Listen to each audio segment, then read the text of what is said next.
Hello, नमस्कार। एक बार फिर से स्वागत है आपका हमारे इस यूट्यूब चैनल पर। आज कल हमने बात की थी कि हमारा जो न्यू टॉपिक ऐड हुआ है साइकोलॉजी के अंतर्गत, उसमें बात की थी कि एनईपी क्या है, ये कब लागू हुई, कब इसकी घोषणा की गई, इसके अध्यक्ष कौन है, इसके बारे में चर्चा कर ली। उसके बाद में हमने बात कर ली कि इसका शैक्षणिक ढांचा 5334 क्या है, उसके बारे में बात कर ली। और उसके बाद में हमने बात की कि एनईपी के जो 5 स्तंभ है उसके बारे में कल विस्तार से चर्चा कर ली। आज हम बात करेंगे जो हमारा एनईपी के अंतर्गत एक नया टॉपिक है ईसीसीई, उसके बारे में हम बात करेंगे विस्तार से। तो ईसीसीई क्या है? पहली बात तो ये ईसीसीई फुल फॉर्म की बात करें तो early childhood care and education. Early childhood care and education, प्रारंभिक बाल्यावस्था देखभाल एवं शिक्षा। तो अर्ली चाइल्डहुड केयर एजुकेशन का फुल फॉर्म की बात करें तो early childhood care and education है, प्रारंभिक बाल्यावस्था है, देखभाल एवं शिक्षा है। ये ईसीसी लाने की जरूरत क्यों पड़ी, ये क्या कारण है कि ईसीसी लाई गई? तो पहली बात करते हैं, पहले हमने पढ़ा था कल इसके शैक्षणिक ढांचे को, एनईपी के 5, 3, 3+4। तो ये जो 5 है ना, ये 5 जिसकी हमने बात की थी कि फाउंडेशनल स्टेज है। क्या है? फाउंडेशनल स्टेज 5 है जो फाउंडेशनल स्टेज है। तो फाउंडेशनल स्टेज का मतलब है कि इसमें 3 से 8 वर्ष का बच्चा रहेगा। 3 से 8 वर्ष का बच्चा।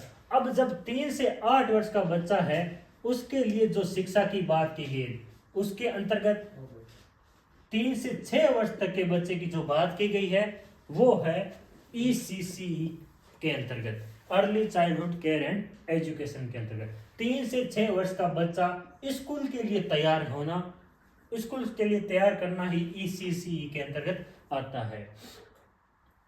अब आगे हम बात करते हैं कि एनईपी के अंतर्गत क्या बात की गई। एनईपी के अंतर्गत कहा गया है कि शुरू के 5 वर्ष सबसे इंपॉर्टेंट है। शुरू के जो बच्चे के 5 साल है ना, वो सबसे महत्वपूर्ण है, इसीलिए ईसीसी का निर्माण किया गया है। अब बात करते हैं कि ईसीसी के अंतर्गत बच्चा कितने वर्ष का आएगा। तो 3 से 6 वर्ष का बच्चा, हमने यहाँ बात कर ली कि 3 से 6 वर्ष के बच्चे के लिए ईसीसी है। तो 3 से 6 वर्ष का बच्चा स्कूल में तो सीधा नहीं आ सकता। स्कूल के अलावा जब प्री प्राइमरी स्कूल चलेगी, प्री प्राइमरी स्कूल या बाल वाटिका, बाल वाटिका में बच्चा पढ़ेगा, या प्री प्राइमरी की बता सकते हैं, उसको कह सकते हैं, या बालवाड़ी कह दो, या प्ले स्कूल कह दो, इनके अंतर्गत, या आंगनबाड़ी कह दो, आंगनबाड़ी में भी बच्चा जाएगा। आंगनबाड़ी 3 से 6 वर्ष के बच्चा बाल वाटिका में, या उसको बोल सकते हैं प्री प्राइमरी, बालवाड़ी, प्ले स्कूल या आंगनबाड़ी में जाएगा। उसके बाद में हम बात करते हैं बच्चे के मस्तिष्क का 85% विकास वो 6 वर्ष की उम्र तक हो जाता है, इसीलिए 6 वर्ष तक की उम्र के लिए ईसीसीई लागू की गई है।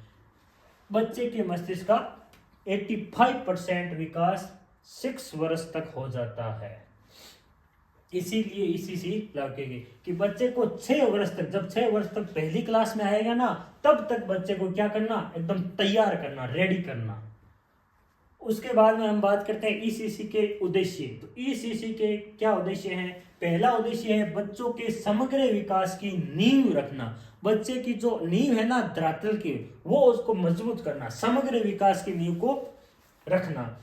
समग्र विकास की बात करें तो समग्र विकास क्या है? संज्ञानात्मक यानी माइंड से, शारीरिक यानी शरीर से, और सामाजिक, भावनात्मक, सब तरह से बच्चे का विकास करना ही समग्र विकास के अंतर्गत आता है। उसके बाद में हम बात करते हैं कि उद्देश्य के अंतर्गत अच्छा व्यवहार, अच्छे व्यवहार करने की शिक्षा, नैतिकता की शिक्षा, सांस्कृतिक यानी कल्चरल ग्रोथ की शिक्षा, स्वच्छता एवं स्वास्थ्य की शिक्षा, ये सब इसके क्या है? उद्देश्य है। बच्चों का समग्र विकास की नींव रखना, अच्छा व्यवहार होना, नैतिकता, सांस्कृतिक विकास, स्वच्छता एवं स्वास्थ्य आदि ये इसके उद्देश्य हैं। उसके बाद में हम बात करते हैं कि इसमें किस तरह से शिक्षा दी जाएगी। तो पहली है बहुस्तरीय शिक्षा, यानी अभी हमने जो समग्र विकास की बात की वो इसमें है कि बहुस्तरीय शिक्षा का मतलब एक बच्चे को खाली किताबी कीड़ा नहीं बनाना है, बच्चे को किताबी ज्ञान नहीं दे करके बच्चे के आसपास जितनी भी मौजूद चीजें हैं ना उसी से शिक्षा देना। बहुस्तरीय का मतलब होता है संज्ञानात्मक भी, भावात्मक भी, गत्यात्मक भी, शारीरिक भी और सामाजिक भी, वो सारी शिक्षा देना ही बहुस्तरीय होता है। उसके बाद लिखा है खेल आधारित शिक्षा। बच्चा खेल खेलना पसंद करता है और उसी खेल के आधार पर बच्चे को क्या करना, शिक्षा देना। उसके बाद लिखा गतिविधि आधारित शिक्षण, ABL, एक्टिविटी बेस्ड लर्निंग, यानी बच्चे को गतिविधि करवा कर, यानी बच्चा जो आसपास की चीजें देखेगा उसी के आधार पर सीखेगा, वही होगा गतिविधि आधारित शिक्षा, यानी बच्चा खुद करके देखेगा। इस तरह से शिक्षा की व्यवस्था की बात की गई है कि बहुस्तरीय हो, खेल आधारित हो, गतिविधि आधारित हो। उसके बाद में आते हैं कि ECCE के कितने घटक है। ECC के 2 घटक है। कितने घटक है, 2 घटक है। ये सबसे महत्वपूर्ण बात है, इंपॉर्टेंट है, ये परीक्षा में छपने लायक है कि ECC के कितने घटक है। ECC के 2 घटक है। तो कौन कौन से, पहले बात करते हैं NCERT। NCERT यानी NCERT क्या करेगी, पाठ्यचर्या या पाठ्यक्रम का निर्माण करेगी। किसके लिए, ECCE के लिए। ECC आधारित पाठ्यक्रम का निर्माण कौन करेगी, NCERT। यानी पाठ्यचर्या मतलब NCF, नेशनल करिकुलम फ्रेमवर्क। पाठ्यचर्या यानी नेशनल करिकुलम फ्रेमवर्क का निर्माण कौन करेगी, NCERT, और पाठ्यक्रम का निर्माण भी करेगी। और ये पाठ्यक्रम के वो कैसी होगी, बहुआयामी होगी, यानी संज्ञानात्मक भावात्मक कोई बात होगी, खेल आधारित होगी, यानी खेल के आधारित शिक्षण की व्यवस्था की होगी, ऐप पे आधारित होगी, लोकगीत संगीत पे आधारित होगी, पूछताछ आधारित शिक्षा, यानी आपस में कन्वर्सेशन होगा ना, बातचीत होगी, वो शिक्षा होनी चाहिए। कि ऐसे नहीं बच्चा डरपोक बन के बैठ जाए कि ये तो गुरु जी इनसे क्या पूछे, लेकिन ये पूछताछ आधारित शिक्षा पे महत्वपूर्ण जोर दिया गया है कि आपस में बात होनी जरूरी है।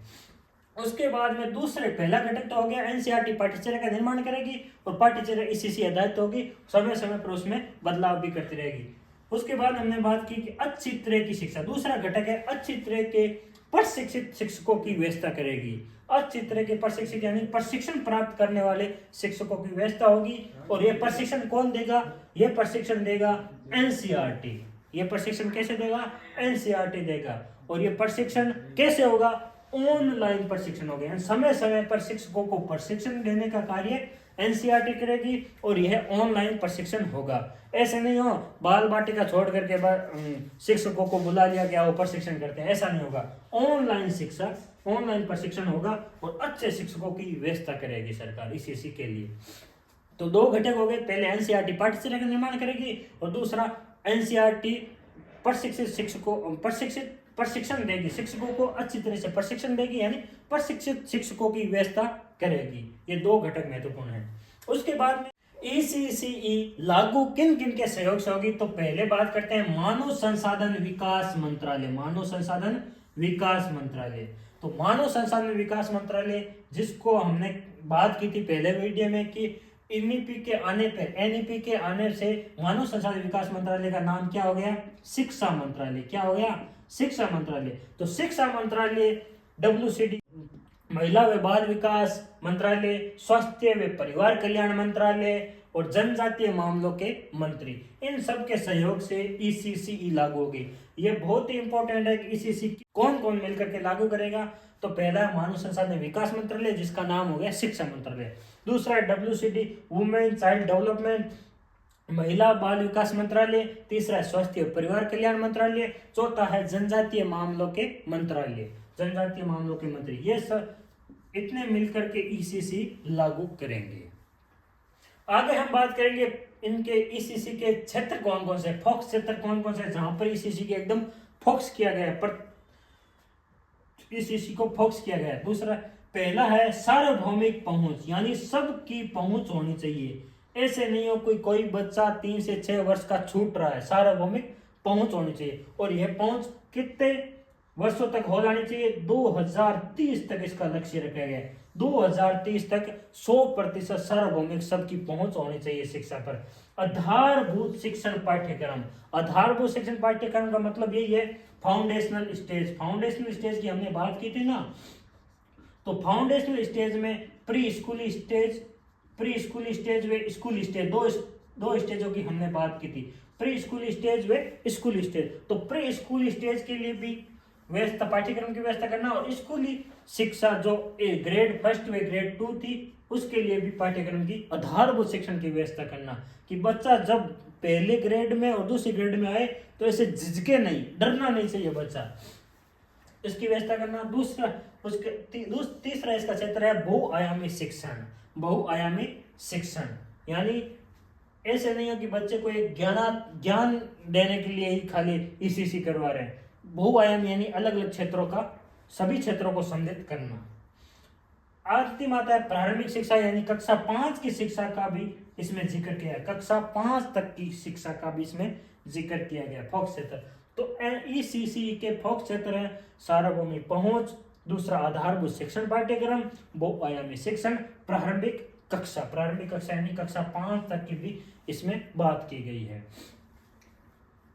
ये आपको समझ आ गया होगा एनईपी के अंतर्गत ईसीसी क्या है। Early childhood care and education है। एनईपी 2020 के अंतर्गत कहा गया है कि शुरू के 5 वर्ष बच्चे के लिए बहुत ही महत्वपूर्ण होते हैं।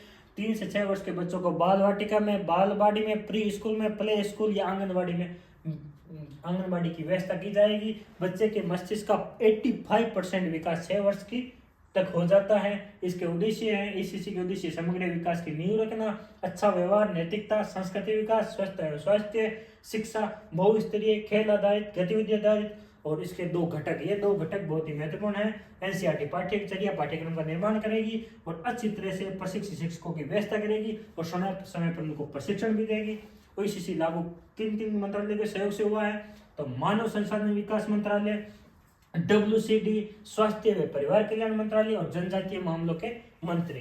फोकस क्षेत्र है सार्वभौमिक पहुंच, आधारभूत शिक्षण, बहुआयामी शिक्षा और प्रारंभिक कक्षा। ईसीसी के अंतर्गत 2-3 बातें और रह गई है कि ईसीसी में जैसे सामाजिक आर्थिक रूप से वंचित छात्रों पर विशेष ध्यान देना। ईसीसी में साफ साफ लिखा है कि कोई भी बच्चा पीछे नहीं छोड़ना चाहिए। जैसे हमने पहले फोकस क्षेत्रों की बात की तो सार्वभौमिक पहुंच यानी सब बच्चों को इसकी पहुंच होनी चाहिए ईसीसी की, यानी कोई भी बच्चा चाहे किसी भी क्षेत्र से वो पिछड़ा नहीं रहना चाहिए, सब बच्चों को शामिल करना। इसमें शिक्षण सामग्री की बात करें तो किस से शिक्षण सामग्री होगी? टॉयज से यानी खिलौनों के द्वारा बच्चे के हिसाब से कक्षा का डिजाइन किया जाएगा। बच्चा जैसा चाहेगा उसी हिसाब से, बच्चों के स्तर के हिसाब से या बच्चों को देख करके बच्चा जो जैसा चाहता है ना वैसा ही स्वास्थ्य वातावरण उपलब्ध कराया जाएगा। बच्चे के हिसाब से कक्षा का डिजाइन तय होगा। बच्चों की रेगुलर स्वास्थ्य की जांच होगी। स्वास्थ्य की, जैसे हमने केयर एजुकेशन की बात की, मतलब देखभाल की, तो स्वास्थ्य की जांच होगी। MDM यानी मिड डे मील की भी व्यवस्था होगी।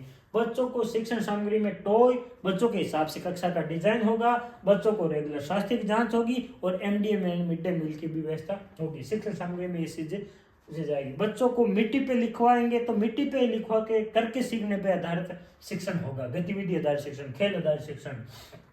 एक नाम आता है आश्रमशाला। तो आश्रमशाला क्या है? आश्रमशाला बाल वाटिका, प्री स्कूल और प्ले स्कूल। बाल वाटिका, प्री स्कूल, प्ले स्कूल का ही नाम आश्रमशाला है। ये आश्रमशाला कहाँ है? जहाँ पे आदिवासी बाहुल्य इलाके हैं ना, वहां पे इसका नाम आश्रमशाला है। आश्रमशाला का नाम आश्रमशाला बाल वाटिका, प्री स्कूल या प्ले स्कूल ही है। तो आज हमने बात की थी कि ईसीसी क्या है। एनईपी के अंतर्गत ईसीसी के फुल फॉर्म की बात की थी। ईसीसी के कितने वर्ष के बच्चों के लिए है, उसके बाद में ईसीसी के घटक कितने हैं और उस ईसीसी के कितने क्षेत्र है, किन किन क्षेत्रों में सम्मिलित करते हैं, और ईसीसी लागू करने के लिए कौन कौन से मंत्रालय इसमें सम्मिलित हैं। और उसके बाद हमने शिक्षण सामग्री की बात कर ली और आश्रमशाला की बात कर ली। धन्यवाद हमारे साथ जुड़े रहने के लिए। आगे भी हम साइकोलॉजी के जो नया टॉपिक है एनईपी के अंतर्गत, आज हमने ईसीसी की बात कर ली, आगे हम बात करेंगे बुनियादी साक्षरता एवं संख्या ज्ञान यानी FLN की। किसकी? FLN भी इस साक्षरता एवं संख्या ज्ञान पे बात करेंगे। धन्यवाद, नमस्कार, राम राम।